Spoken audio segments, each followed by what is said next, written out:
고등학교 지구과학 1 어디 한번 해볼까요? 자, 지난 시간에 기권을 얘기했으니 오늘은 수권을 얘기하도록 하겠습니다. 먼저 해수부터 알아보려고 하는데요.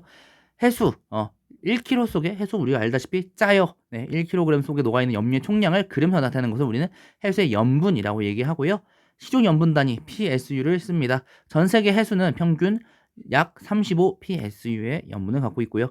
표준 염분은 대체로 증발량과 강수량의 차가 클수록 높습니다. 증발량이 강수량보다 높은 곳, 중위도 고압대 해양에서 높은 걸 알 수 있어요. 그래프에서처럼 증발량이 더 높은 곳, 증위도와 고위도, 어디 보자. 주황색이 지금 증발량 빼기 강수량, 즉 얘가 양수라는 것은 증발량이 더 많다는 거죠. 그게 아주 큰 중위도 고압대에서 염분이 더 높은 걸 알 수 있겠네요. 그 다음에 온도입니다. 표층 수온은 온도입니다. 표층 수온은 태양 복사 에너지의 영향을 가장 크게 받고요. 위도와 계절에 따라 달라집니다. 맨 위층은 바람에 의해서 혼합작용에 의해서 깊이에 관계없이 수온이 거의 일정하게 나타나는 혼합층인데요. 태양 복사 에너지에 의해서 가열되기 때문에 수온이 대체적으로 깊이에 관계없이 높은 걸 알 수 있어요. 하지만 수온 약층에 이르면서 갑자기 수온이 급격히 낮아지는데요. 매우 안정합니다. 위에가 뜨거운 수온이 높고 아래가 수온이 낮기 때문에 매우 안정해서 혼합층과 심해층의 물질과 에너지 교환을 차단하는 역할을 해요. 심해층입니다. 수온이 갑자기 낮아져요. 계절이나 깊이에 따른 수온 변화가 거의 없는 층입니다. 거의 빛이 닿지 않기 때문에. 혼합층의 두께는 저위도 지역보다 중위도 지역이 두껍고요. 고위도 지역의 표층수는 흡수한 태양 복사 에너지가 매우 적기 때문에 심해층과 수온 약층의 수온 차이가 거의 없고요. 수온 약층이 거의 발달하지 않습니다. 자, 해수의 밀도 알아볼게요. 수온이 낮을수록 염분이 높을수록 해수의 밀도는 큽니다. 북반구에서 표층 해수의 밀도는 약 50도에 북이 50도 그리고 60도 사이에서 최대이고요. 적도 부근에서 최소입니다. 북반구의 경우는 저위도 주기도 해역에서 밀도는 북반구의 경우 저위도 중위도 해역에서 밀도는 수심에 깊을수록 커지다가 심해에선 거의 일정한 특징을 갖고 있어요. 아래 그림을 좀 참고해 주시면 좋을 것 같네요. 수온 염분도는 해수의 특성을 나타내는 그래프로 해수의 밀도, 특성, 그리고 해수가 어떻게 이동할지 등을 알 수 있습니다.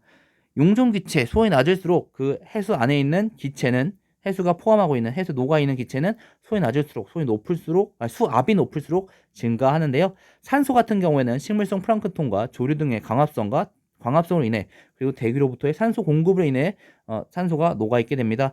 해수 표층에서 가장 높게 나타나고요. 심해는 극지방 표층에서 침강한 찬 해수로 인해 약간 높습니다. 이산탄소 같은 경우에는 표층에서는 광합성 때문에 낮아요. 하지만 수심이 깊어질수록 증가하는 양상을 띱니다. 자, 대기 대순환에 의해 바람에 의해서 우린 표층 순환이 나타나게 되는데요. 동서 방향으로 이제 해수의 운동 알아볼 텐데 바람에 의해서 그리고 대기 대순환에 의해서 만들어집니다. 동서 방향을 흐르다가 대륙과 부딪히면 남북 방향 갈라지면서 순환을 형성하게 돼요. 적도의 경계로 북반구와 남반구가 대칭적인 분포를 보이는 것도 특징이겠네요.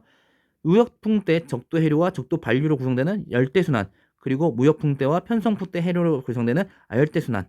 아열대순환에는 이제 북적도 해류, 크루시오 해류, 북태평양 해류, 캘리포니아 해류 등으로 구성되어 있는 북태평양 해류 같은 경우에는 시계 방향으로 순환하고요.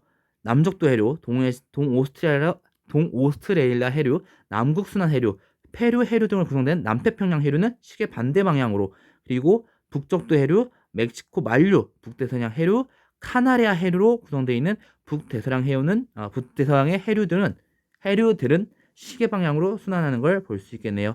편서풍대 해류로서 해류 그리고 극동풍에 의해 편서풍대 해류와 극동풍에 의한 해류가 이루는 순환인 안데 순환은 대양이 육지로 막혀 있는 북반구에서만 나타나는 또 특징도 있습니다. 아래 그림에서처럼 우리가 예전에 봤던 대기대 순환 그림과 그 옆에 표층 순환 그림 같이 이어서 보시면 또 도움이 될 것 같아요.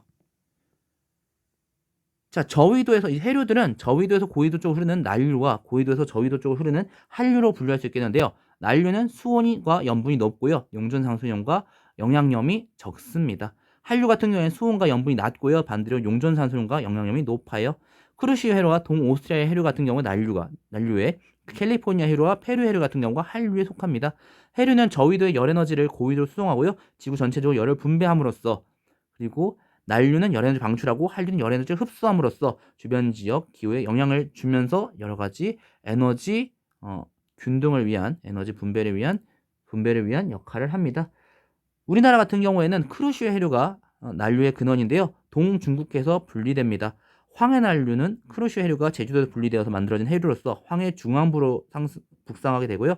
대만 난류 혹은 스시마 난류는 제주도 남동쪽에서 분리되어서 남해, 대한해협, 동해를 통해 진행합니다. 동안 난류는 대한해협에서 대만 난류로부터 갈라지고요. 동해안 따라 북상하게 됩니다. 한류는 연해주 해류가 근원이 되겠는데요. 오호츠크 해에서 연해주를 따라 남하합니다. 북한 하류가 동해안 따라 남하하고 있죠. 동해선 동안난류와 북한 난류가 만나면서 조경수역을 이루는데요. 여름철에 북상, 겨울철에 남하하면서 조경수역 굉장히 그 수산물 수확량을 굉장히 큰 황금 어장을 이루는 곳이죠. 자, 표충수난만 있느냐? 심층수난도 같이 알아보겠습니다. 표충에서는 수온이 낮아지거나 염분이 높아지면 밀도가 커진 해수가 아래로 가라앉게 되는데요.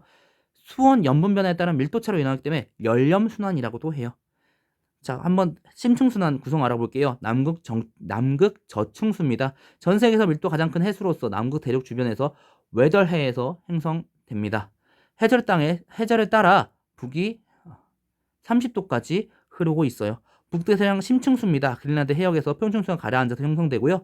남극 저충수, 남극 중충수 사이에서 남위 60도까지 흐르게 됩니다. 남극 중충수입니다. 남위 60도 부근에서 만들어지면서 수심 1000m 부근 그리고 수심 1000m 부근에서 북위 20도까지 흐르게 됩니다. 심층순환 매우 느립니다. 하지만 전 수심에 걸쳐서 일어나면서 전체 해수를 순환시키고요. 용존산수량이 풍부한 표층 해수를 심해로 운반하여 심해의 산소를 운반하는 역할을 합니다. 표층순환과 연결돼서 열 에너지를 수송하여 남북 간의 열 에너지 불균형을 해소하는 역할을 하고요. 극 지역 포층에서 심층으로 심각하는 해수량이 감소하게 되면은 고위도로 이동하는 표층 해류의 흐름이 약해지면서 저위도에서 고위도로 운반하는 열 수송량 변화가 일어나면서 전 지구적인 기후 변화가 발생하게 됩니다. 오늘은 지난 시간에서 약간 날씨에 대한 얘기도 약간 한 것 같기도 하네요. 해수에 대한 얘기하면서 해수의 순환에 대한 얘기하면서 에너지의 그 균형 그리고 에너지의 순환에 대한 얘기도 같이 해본 것 같아요. 다음 시간에는 이 둘이 같이 나옵니다. 대기와 기권과 수권의 상호작용. 다음 시간에 또 여러 가지 얘기들을 해볼 것 같아요. 앞에서 나왔던 얘기들이 계속 왕왕 나오고 있기 때문에 다시 한번 복습해 주시고요. 다음 시간에 뵙도록 하겠습니다. 오늘 너무나도 수고하셨습니다. 고등학교 지구학 1 다음엔 어디부터 볼까요?